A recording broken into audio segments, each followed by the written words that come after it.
Hernia ಎಂದರೆ ಏನು?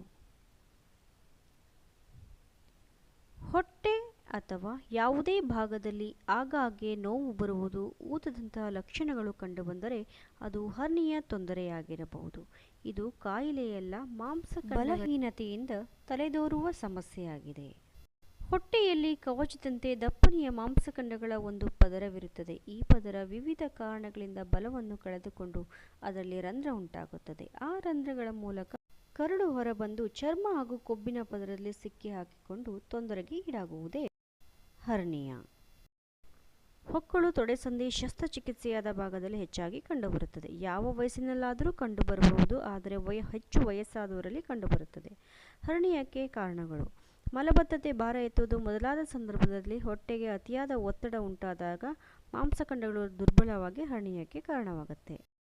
Hernia ಅಂತ ಹೇಳಿ ಗುರುತಿಸೋದು ಹೇಗೆ ಅಂದರೆ, ಹರ್ನಿಯಾ ಉಂಟಾದ ಭಾಗದಲ್ಲಿ ಮೊದಲು ನೋವಿರುತ್ತದೆ.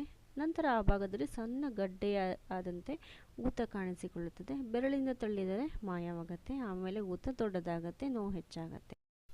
ಹರ್ನಿಯಾಕ್ಕೆ ಒಳಗಾದ ಕರುಳಿನ ಭಾಗಕ್ಕೆ ರಕ್ತ ಪೂರೈಕೆ ಕಡಿಮೆಯಾಗುತ್ತದೆ. ಮುಂದೊಂದು ದಿನ ಸ್ಥಗಿತಗೊಳ್ಳಬಹುದು. ಕರುಳು ಕೊಳೆಯಲು ಪ್ರಾರಂಭವಾಗುತ್ತದೆ. ಅತಿಯಾದ ನೋವಿಂದ ವಾಂತಿಯೂ ಆಗಬಹುದು. ಇದು ಅಪಾಯಕಾರಿ ಹಂತ. ಈ ಹಂತದಲ್ಲಿ ಚಿಕಿತ್ಸೆ ಪಡೆಯದಿದ್ದರೆ ಜೀವಕ್ಕೆ ಅಪಾಯ.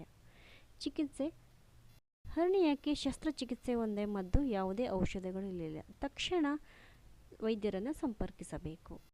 ಹರ್ನಿಯಾ ಯಾವ ಭಾಗದಲ್ಲಿ ಉಂಟಾಗಿದೆ ಎಂಬುದು ಆಧರಿಸಿರುತ್ತದೆ. ಹೊಟ್ಟೆಯ ಒತ್ತಡದಿಂದ ಆ ಭಾಗದಲ್ಲಿ ಕರಳು ಹೊರಬರಬಹುದು. ಕೆಮ್ಮು, ಅಸ್ತಮಾ, ಮೂತ್ರ ವಿಸರ್ಜನೆ ತೊಂದರೆಗಳು ಉಂಟಾಗಬಹುದು.